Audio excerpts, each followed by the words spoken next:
According to Mr. Washington's clock, it's 9 o'clock. We'll begin the PZA meeting. Roll call, please. Mr. Olkoff. Present. Mr. Stauffenberg. Present. Ms. Hertzberger. Present. Mr. Hess. Present. Mr. James. Present. Ms. McBride. Here. Mr. Marcotte. Present. Mr. Scholl. Present. Mr. Tholen. Present. Mr. Tripp. Present. Mr. Washington. Present. Mr. Witten. Present. Mr. Cruz. Mr. McLaren. Present. You've received a copy of the minutes. Is there any additions or corrections? Are there any additions or corrections? Motion to approve will be in order. Moved by Mr. James, second by Mr. Stauffenberg. Any discussion? All in favor say aye. Aye. Opposed? Motion carried. Yeah. Under transportation, we have rural transportation show bus. Mr. Lemming's going to take care of that. Yeah, there's a bunch in here.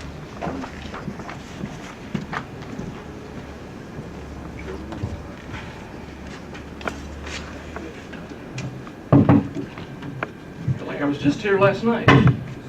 You're going to bang it around. I'm going to Keep beat it off up. till you're done. That's my set system. Leo's is somewhat less destructive than mine. Somewhat. Yeah. Rural transportation. Generally, this is a nice, orderly process. We come to you throughout a period of about 3 months to get a number of things done. This year's not nice and it's not orderly, but it does have some money attached to it.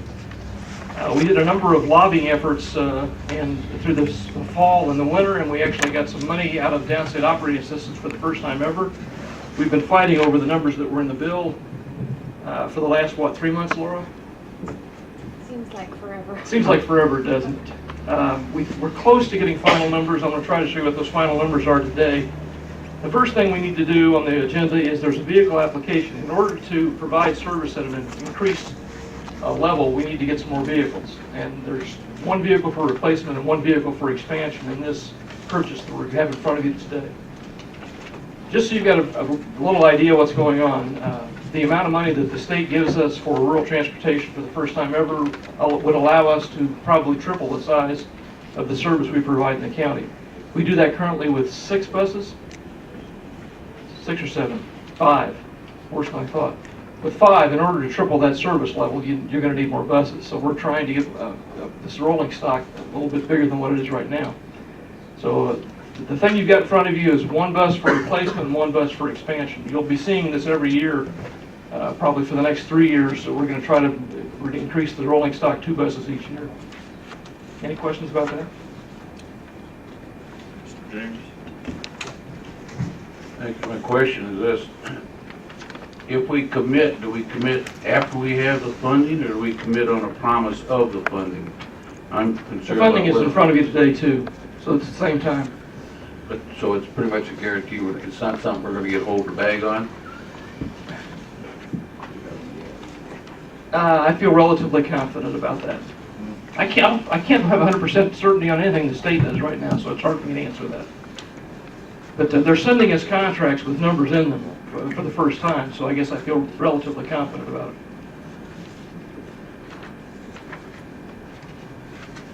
Any others? Is there a motion? So moved. Moved by Mr. Washington, seconded by Mr. Tripp. Any discussion? All in favor say aye. Aye. Opposed? Money, roll call. Oh, roll call, sorry. Mr. Stauffenberg. Aye. Ms. Hertzberger. Aye. Mr. Hess. Aye. Mr. James. Aye. Ms. McBride. Aye. Mr. Marcotte. Aye. Mr. Scholl. Aye. Mr. Tholen. Aye. Mr. Tripp. Aye. Mr. Washington. Aye. Mr. Witten. Aye. Mr. McLaren. Aye. Mr. Olkoff. Aye. I do have a question. Is the ridership increasing with, as we add buses, is the ridership increasing?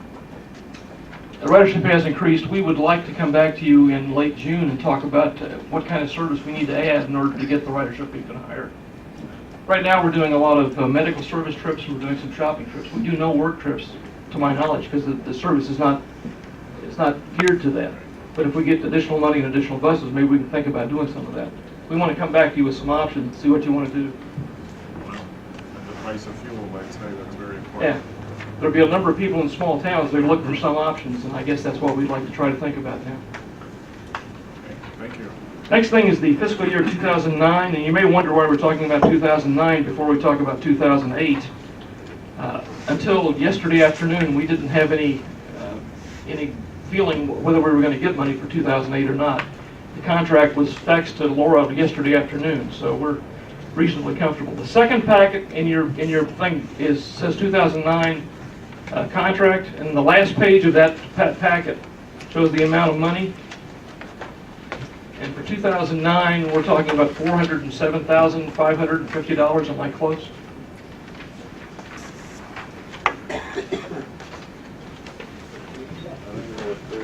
It's the last page of the 2009 packet. $407,550. Thank you. Hey, confirmation.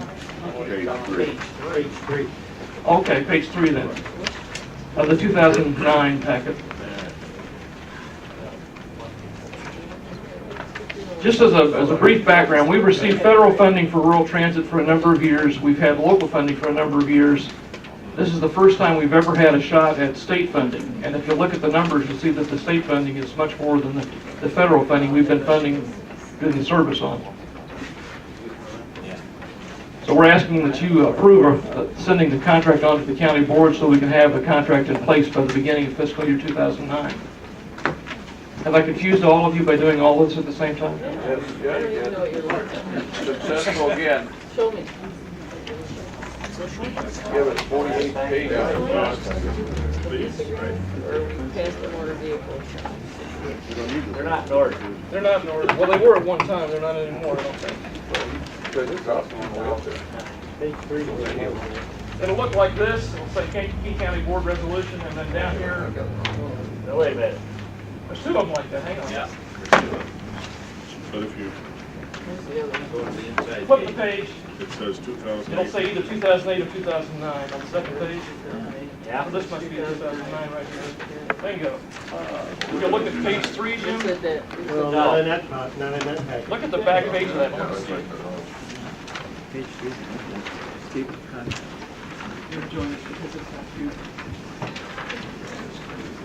I don't see it. I found the money in this purchase agreement. I found mine in the Purchase wrong and bag. service agreement. Page 24. Thank you. Keep reading this one. You got the right page. Under B. Page 24. Under 2009. Yeah, page 44. Under B. 24. $569,050. So you see service contracts, you see local government sources, you see contributed cash, and then you see state grants. $407,550. That's the amount of money we've got from the state, from the Downstate Operating Assistance Program for next year. We've never had access to state money before. It's the first time. You're Go ahead. you're confident that we'll get this? Yet for 2009, I'm confident, yes. Why are you confident? Why am I confident? We have the contract in hand. We have the 2008 contract in hand. We have the Would you like 2000, microphone, Take a microphone. as of yesterday, we have the 2008 contract in hand with the amount of money that was requested for '08, with the stipulation that a supplemental appropriation is passed. However, that's an acknowledgement that if you build on that figure by 10%, which in the new law is required, that will give us the amount cited in 2009. We haven't seen the contracts for 2009, but the fact that IDOT has acknowledged it and put it in a contract for '08 makes me a lot more confident than I was even last week, and I was pretty confident last week. If you're dealing with IDOT, you're relatively assured of those funds. They can't be swept right now. The '08 funds are still in question for the sweep. As of '09, they are not allowed to sweep the downstate transit funds anymore. The law was changed, and the money must stay in the downstate operating. If there's anything left over, it is converted to capital funds for downstate operating. So it is, as far as anything can be, immune to sweep as of '09. Let me try to explain. This area sends money to the state for the Downstate Operating Assistance Program. It has since the 60s. Last year we sent around $14 million down to the state. for the Downstate Operating Assistance Program. We got back, ready for this, $1.5 million, and Metro got all of that. We've been sending money to other parts of the state to fund their transit for a number of years. Before we had Metro, we didn't get any here. It was all sent to other places in the state. So we're finally beginning to get a return on the sales tax money we've been sending to Springfield. We've been fighting this, what, for 10 years at least at this point. Any other questions? Mr. Tholen, I don't blame you for looking confused. Trying to observe that. Get used to it. We need a motion. I'll make a motion to apply for that grant. Is there a second? Second by Mr. Scholl. Any discussion? Yeah, it's good. Is this we're just applying, right? Or does this require We're sending it on to the county boards, board? yeah, so that you can authorize Carl to sign it. But If you- we're applying for something, it's not, we are spending money? Oh, you are? It's local share implied. There's one other thing I want to make sure you're aware of before you go on to vote on this. On the cover page for that, in section 4, if you'll read that section 4, you'll discover we're trying to give the county board chairman some leeway if the numbers change after we approve it at this meeting. It's entirely possible that the numbers may change to a minor degree. I don't think we're talking about major changes. But we don't want to have to come back to you and then come back to the county board later on after those numbers change. It's okay with the Yes. maker? And the seconder? All right, all in favor, say, roll call. Mr. Stoppenberg. Aye. Ms. Hertzberger. Aye. Mr. Hess. Aye. Mr. James. Oh. Aye. Ms. McBride. Mr. Marcotte. Aye. Mr. Scholl. Aye. Mr. Tholen. Aye. Mr. Tripp. Aye. Mr. Washington. Aye. Mr. Witten. Aye. Mr. McLaren. Aye. Mr. Olcott. Aye. Next item is fiscal year 2008. We received a contract for this yesterday. The amount of state money in the contract that was sent to us is $307,500. I've forgotten. 375 on. $375,500. That, Bill, can you turn Laura on? 25. this is a little confusing. Because the legislation puts you on the same line as my other 5 counties, which are headed by McLean County, this is actually a joint contract for the total amount that we requested for 2008 of $1,122,727. Of that amount, Kankakee County will be eligible for maximum assistance of $370,500. So you will actually be signing a joint contract. This is a contract, not an application. A joint contract for the downstate operating with McLean County, representing the other 5.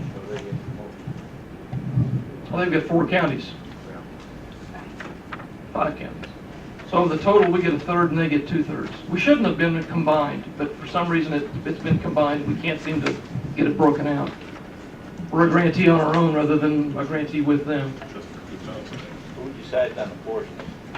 We've decided jointly with McLean County. It was recommended by a consultant that did the overall study, and we concur with the numbers. Okay. 1/3 of anything is better than 100% of nothing. That was our strategy. And again, that same section 4 is on the front of that gives us a chance to change the numbers to a minor degree afterward. Make a motion. Moved by Mr. Hess, seconded by Mr. Washington. Any discussion? Roll call, please. Mr. Stoppenberg. Aye. Ms. Hertzberger. Aye. Mr. Hess. Aye. Mr. James. Aye. Ms. McBride. Mr. Marcotte. Aye. Mr. Scholl. Aye. Mr. Tholen. Mr. Tripp. Aye. Mr. Washington. Aye. Mr. Witten. Aye. Mr. McLaren. Aye. Mr. Olcott. Okay, purchase of. Mr. Chairman? Yes. Mr. Hess. Thank you. Mike, on the 10%, how many years is that? What they write in for that? 10% increase? Once you're a participant in DOPE, I don't believe we've ever seen somebody drop out of that program, and it's a guaranteed 10% every year increase. Say that again. Once you're a participant In, in DOPE, Downstate Operating Assistance Program. Yeah, I know, there's a number of jokes there. I'm not gonna go anywhere with any of them. It's a guarantee, it wasn't always a guarantee. The state law said up to 10%, but the new law says 10% guaranteed. And Laura mentioned earlier something that's fairly important.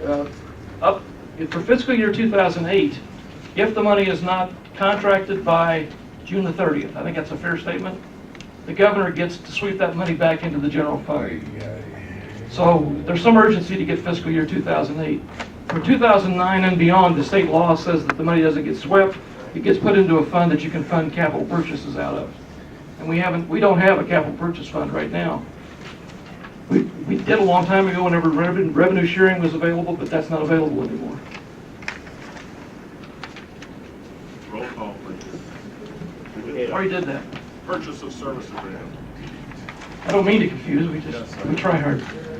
Every year we come to you with a purchase of service agreement between us, Kankakee County, and our provider of service, which is Showbus. I'm here to recommend that we do the same thing again for next year. We've had excellent service out of Showbus to the extent that we're in Laura's pocket at least 6 months of the year, and I appreciate that.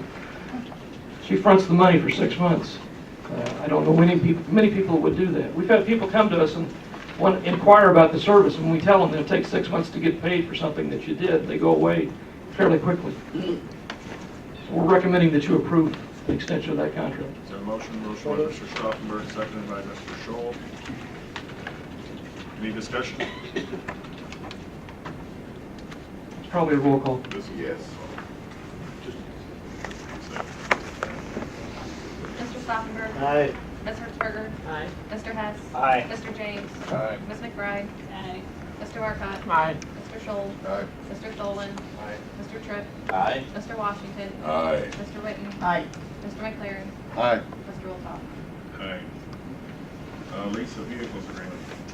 This is something that Laura's auditors came to her. The vehicles that she provides service to us are titled to us, and they're physically in her possession. She provides the maintenance and charges for it.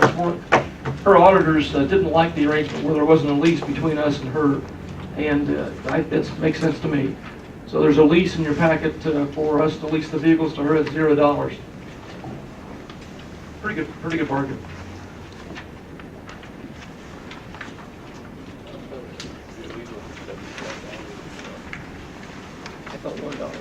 So moved. Moved by Mr. Washington, seconded by Mr. Marcotte. Any discussion? There's still money, right?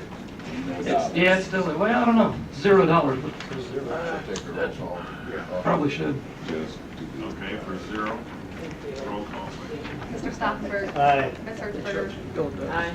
Mr. Hess. Aye.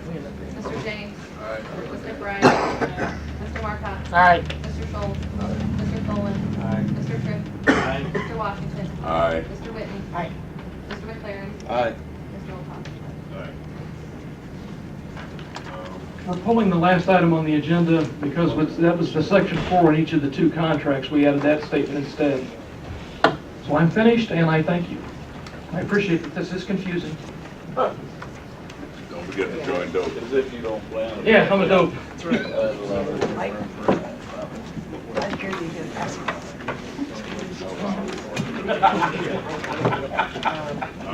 Wind farm regulations, going on to planning. Hey, Mike, Google, get Delbert. Oh. There you go. Back here. Hey, Mike.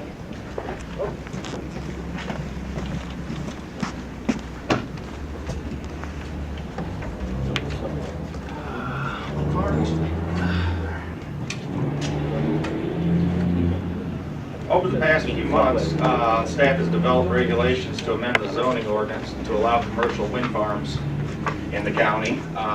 We intend to allow them as a special use in the A1, I1, and I2 districts. You have a copy of the draft regulations in your packet.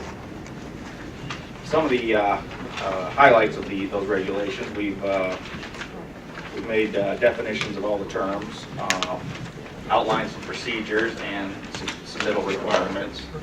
One thing we did was with the setbacks is we differentiated between a participating property and a non-participating property. If you're a participating property, which means you have an agreement with the with the wind farm operators to use your property for the wind farm or a crossing driveway or need a setback or whatever the case may be. Your setbacks are a lot less than a non-participating property. Some of those are a participating dwelling must be 600 feet away from the wind farm or wind tower. Non-participating dwelling would be 1,200 feet. Non-participating property line would be 1.1 times the height of the tower. And from a participating property line, there would be no setback. There's also some bulk regulations in there about advertising, lighting. We're not allowing any lighting that's not required by the FAA or other safety regulations. No signage or advertising except required for safety. There's a requirement for a reclamation plan, and part of the submittals, they have to do obviously a site plan, an emergency service information, and they need to, prior to the issuance of building permits, they'll need to submit to us an agreement with the road authorities that are involved for any of the roadways that they'll be using. What we're asking for today is a motion to allow us to submit the application to amend the text and move forward to the zoning board of appeals. Is there anything in here that covers restoration if they take it out? Yes, the site, that would be part of the reclamation plan. Reclamation? Yeah, I didn't know I was looking for it. it's towards the end. Now we moved it. Is that, it's not remedial cost? No, that's different.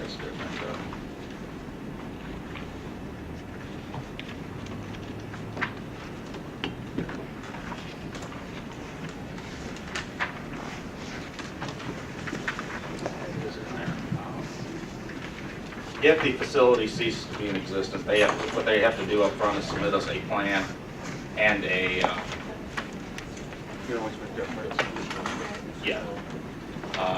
have to submit a bond for the removal of these towers once they're decommissioned. And as far as the base goes, I think it's just covered over by so many feet of dirt. Generally, I believe they take them down to like 6 feet or 8 feet below grade and just cover them with dirt. Mr. Hess? Thank you. Thank you. Oh, thanks. Hey, Del, didn't you say non-participating be 1,200 feet? Dwelling, yes, to a non-participating home. On page 6, it says non-participating dwellings constructed after the date, 600 feet. Right. We felt that after the wind farm is there, that if you wanted to build your home as close as a participating dwelling, why not? You know it's there. You know what you have to put up with. So. But initially, the homes that are already there, it's 1,200 feet. Makes sense. Don't make sense to me. Mine does. Thank you. Okay, we got a builder wants to put a house up on spec, comes in, doesn't have to get a zoning variance on his thing, puts the house up on spec. Now we got a house that's being turned over about every 6 months to a year and a half.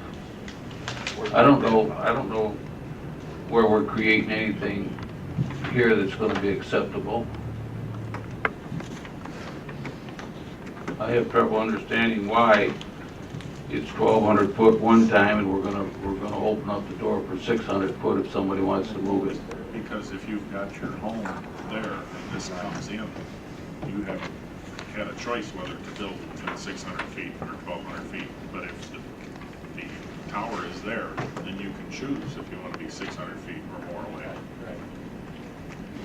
The minimum requirement is 600 feet away. But we felt that we should hold them to a higher standard for the homes that are already in existence. How does this compare with other, It's right in line with other counties. and they haven't had no problems in the other? I think some of them do lower the 1,200 foot down to as low as 1,000 feet. Thank you. Mr. Scholl? Thank you, Mr. Chairman. Just a point of curiosity. On these towers, the lighting and signage and so on is regulated. My question is there any provision in this proposed ordinance or in McLean's ordinance that would allow emergency service sirens and so forth to be attached to these towers?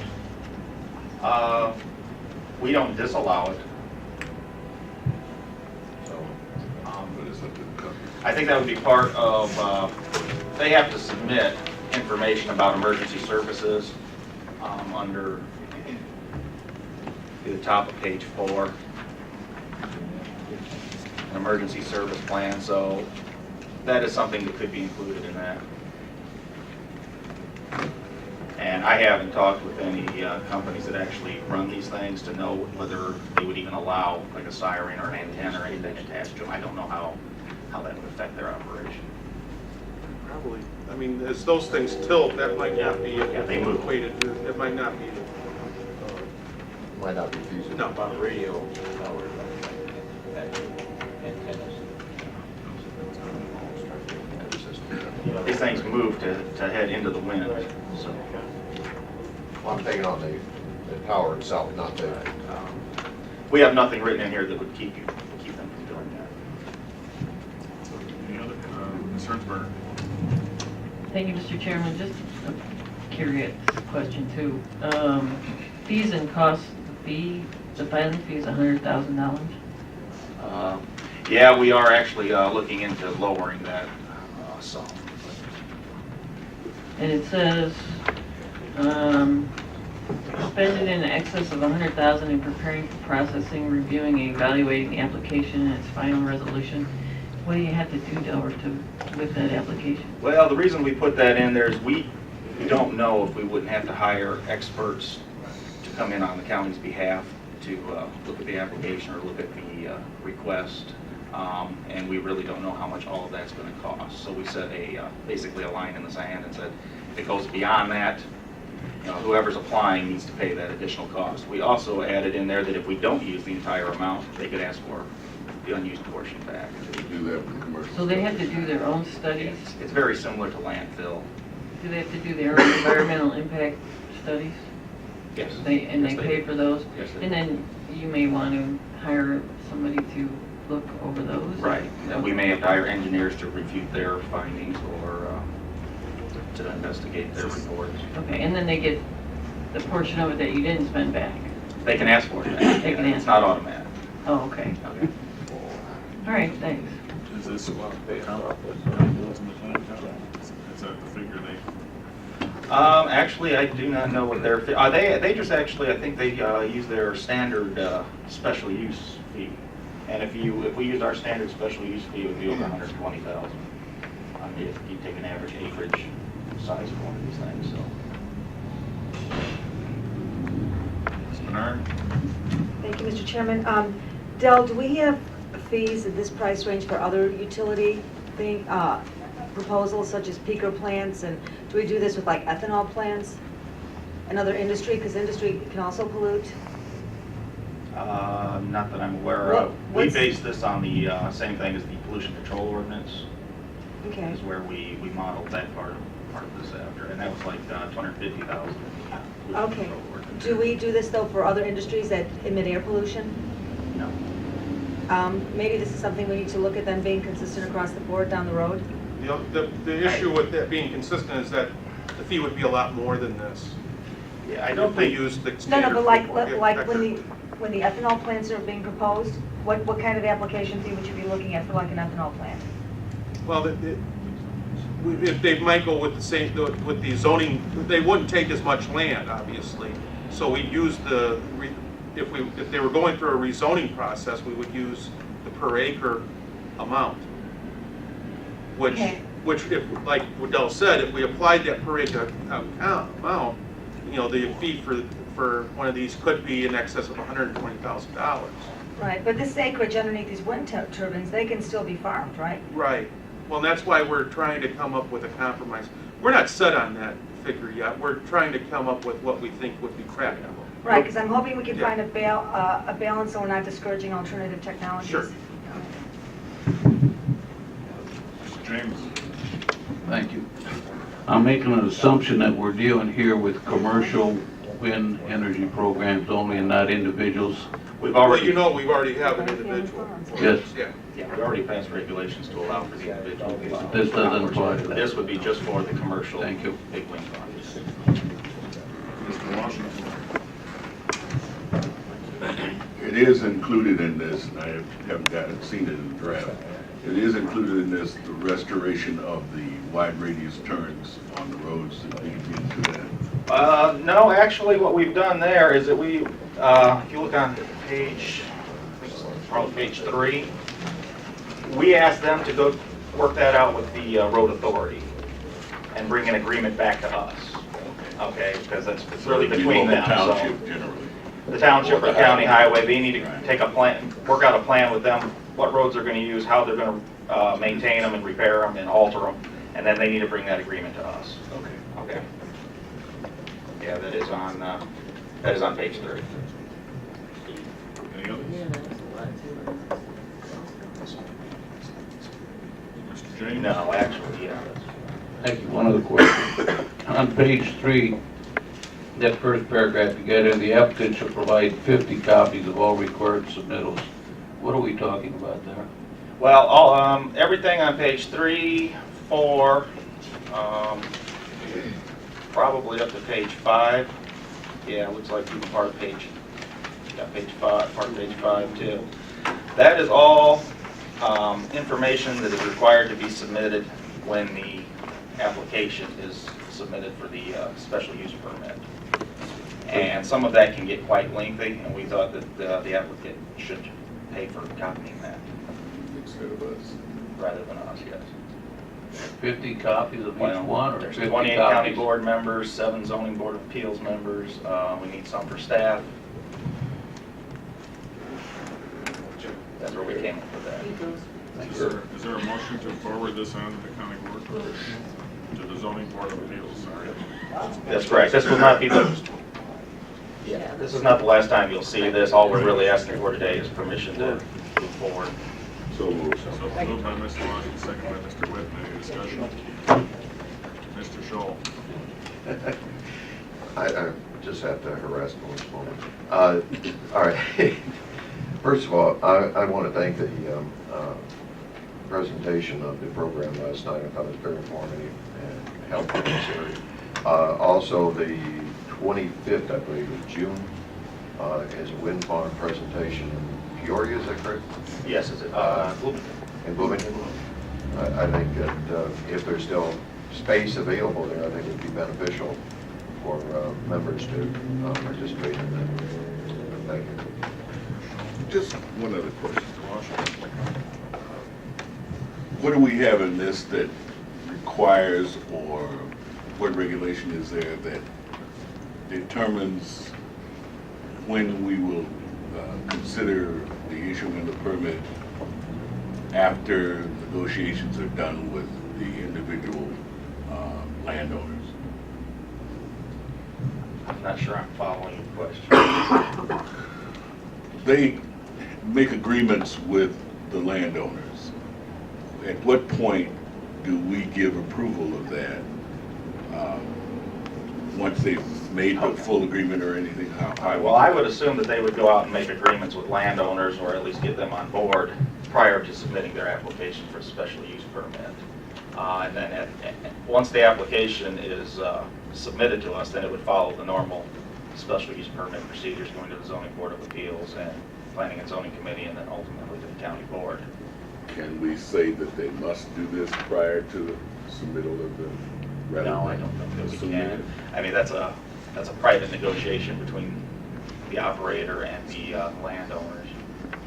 So. My point is. Well, I mean, they must have an interest in the property before they can submit the application. That's a standard special use permit rule. It's in the zoning ordinance. You can't ask for a special use permit on property that you don't have an interest in. So they have to have a lease agreement or ownership of the property before they can even submit. Maybe an easement, right? It could be an easement. Okay. An easement would be an interest in the property. Okay, Mr. Tripp? Yeah, I just wondered on this, how it fits with our comprehensive plan. Are there certain areas of our county that we would allow this and other areas that we would not allow it? Well, by basis of what we're putting forth with you, Jim, we're suggesting what districts they'd be, they're more compatible with. Obviously, agriculture is one of the districts. Okay. Okay. Is there, any other discussion? All in favor, say aye. Aye. Opposed? Motion carried. Is there a motion to suspend the rules to,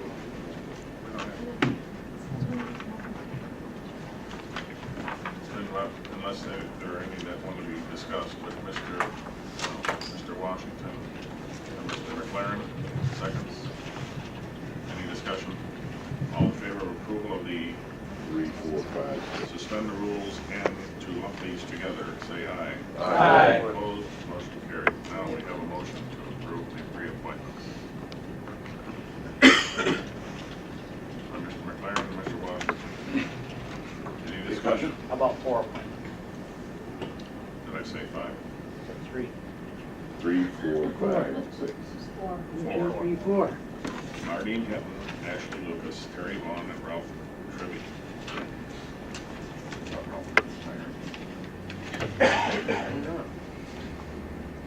Okay, all in favor say aye. Ms. Bernard? Thank you, Mr. Chairman. If I could ask Mike, on the Board of Examiners and Appeals, how many people are on that board? And I think there's 7 or 9. One of And the two. what percentage are developers? Maybe 1.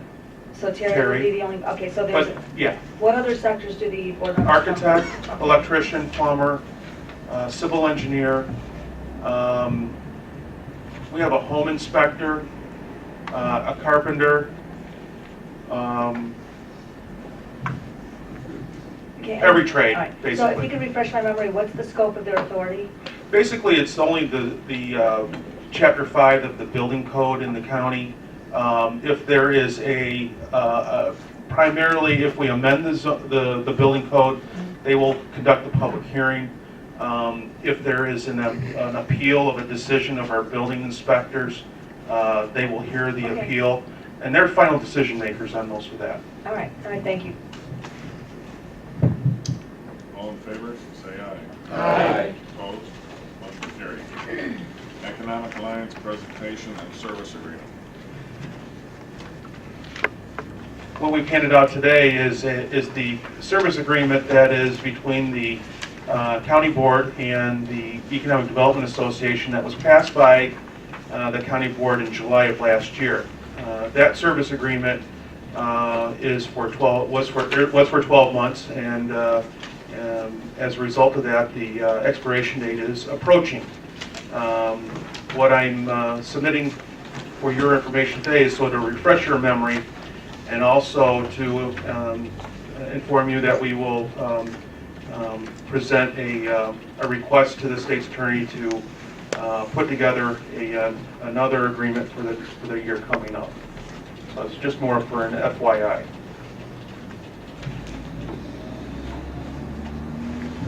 I mean, it's not necessary, but if you want to, that's fine. You'll get this probably at the end of the month. Mr. Whitten? I make a motion we continue on with Is there a second? Second by Mr. Scholl. Discussion? Mr. James? Thank you, Mr. Chairman. I'm concerned about the numbers.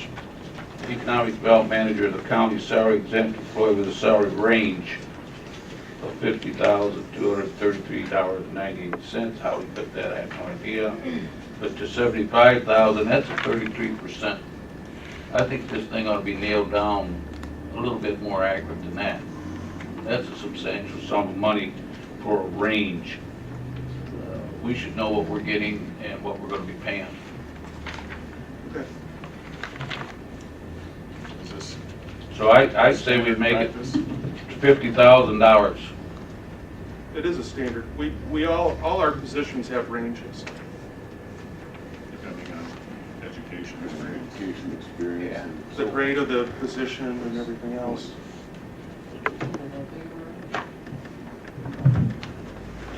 Ms. Bernard?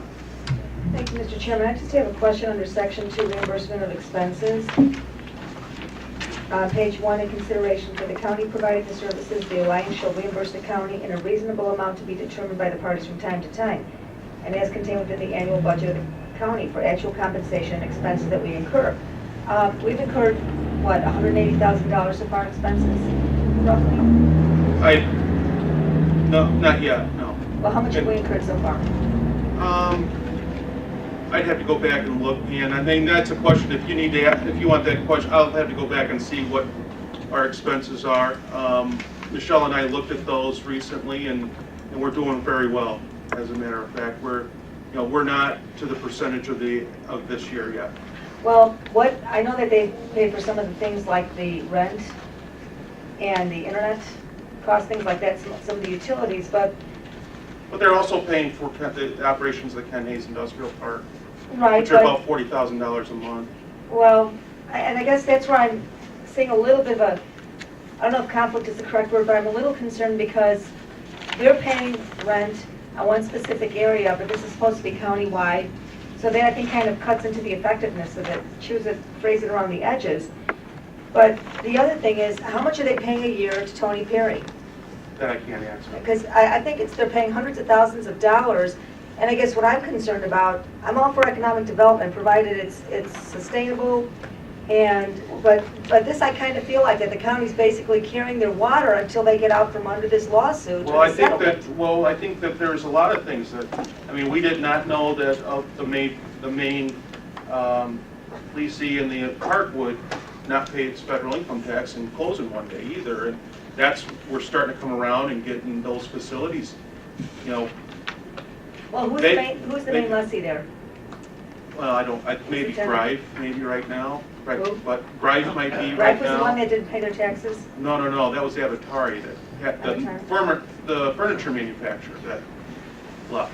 See, I guess I'm concerned that the county is carrying all the water while the former area jobs pays its settlement with Tony Perry. And meanwhile, we've got all kinds of areas around the county that could benefit from some economic development. Well, I think that the thing that I want to make sure that we emphasize here is that we look forward. I mean, if we continue to look backwards, well, no, I think that, and I think that we are seeing the light at the end of the tunnel, and I think that there is going to be, everything that's been going on since we've done this has been positive in getting ourselves a solid footing and getting positive things out of our economic development program. And I think that we need to do that going forward. Because and I harp on this quite a bit. And we're talking about a countywide program, and I totally support what you're saying about making this a countywide program. And what I have to say to the county board members is that if the county board doesn't promote and endorse a countywide economic development program, nobody else is. No one else in this community will. Well, so that's where we have to look at this thing and moving forward. I agree we need to move forward, but right now this is kind of starting to resemble the bailout of Bear Stearns because they're busy paying their bills off, and I'm also concerned about the direction with the priority being the 6,000 road interchange. When who does that benefit? I'm concerned. I'm starting to see some conflicts here, and again, I think it's a good idea to have a coherent and unified economic development, but I feel like right now the county is simply being used to foot the bill until they get out of their debt, and I don't know, I've just got some real concerns with it.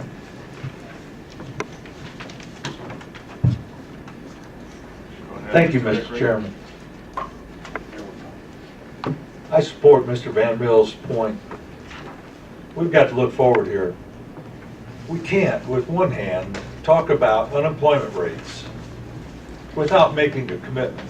The county has to make a commitment here, and has made a commitment, a wise commitment. And we need to move forward and not look backwards. We made a 3-year commitment here, and I think that has shown a lot of progress. I know in our eastern end of the county that we're seeing some changes. And I know that Mr. Van Mill, Mr. Nugent have a lot of meetings in the eastern end of the county, so it is a countywide program. I don't know what's going on in the west end. I'm not representative out there, but I know that we're making progress in the eastern end of the county. And I know Ms. McBride has had meetings, and we've had some real progress. These things take a long time, and to make effective changes, structural changes. And so I think that the county board has got to make a commitment and continue this commitment. It represents about 1/2% of our general fund budget.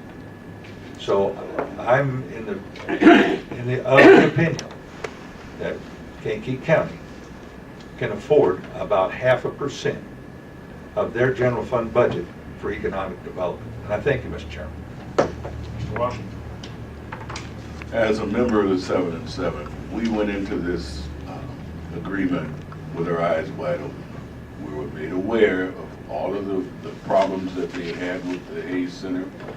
We knew dollar-wise what they would be able to contribute at the beginning and anticipate what they would be able to contribute at the end of their outlay to Tony Perry.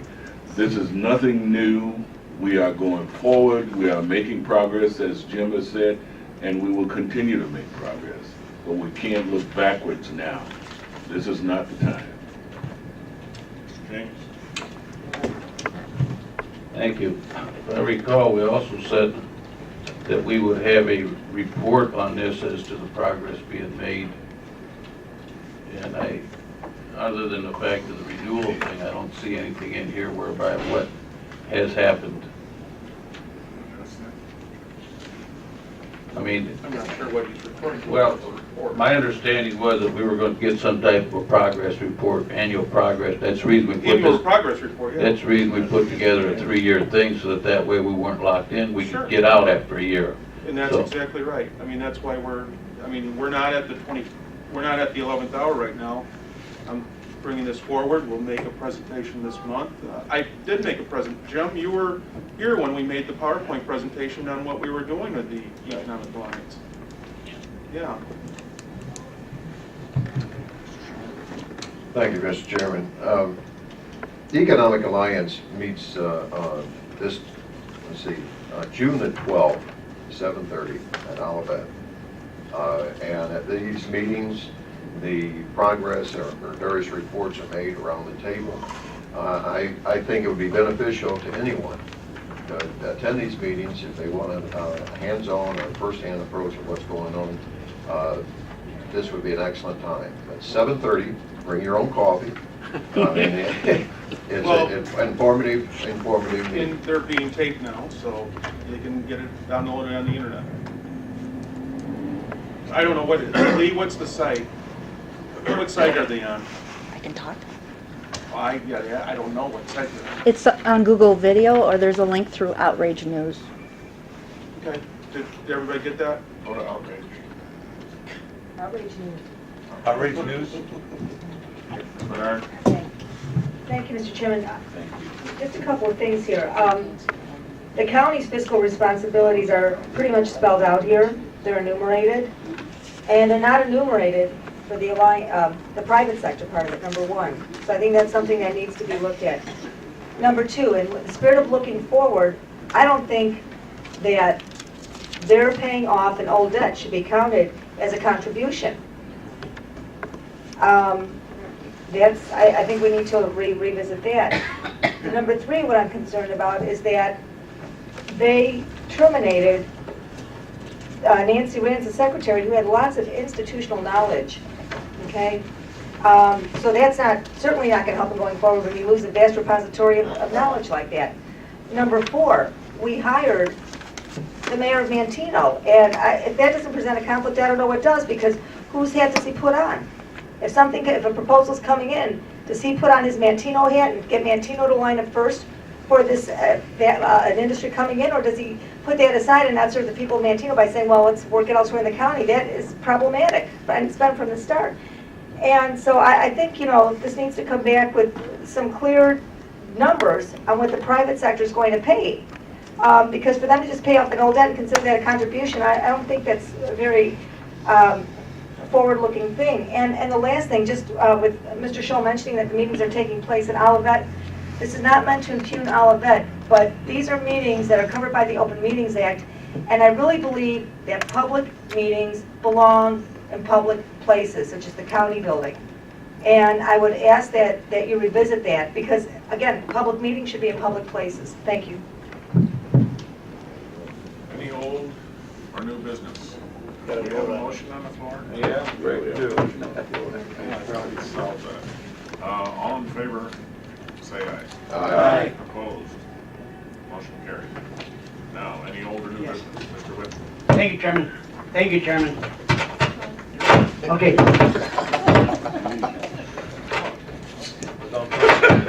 You did it now, right? I did it, all right. Mike, the question I have is on the, when we approved the enterprise in the TIF district for the Hidden Cove area, and we're gonna put homes out there, will those homes pay an impact fee to schools, being under the TIF district?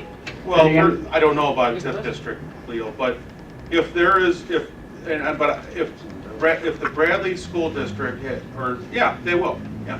They're not exempt from that. Okay, thank you. And it's whatever they negotiate with the Village of Bradley, though, too. I mean, you know, but the general rules don't necessarily, in my view, exempt them from that.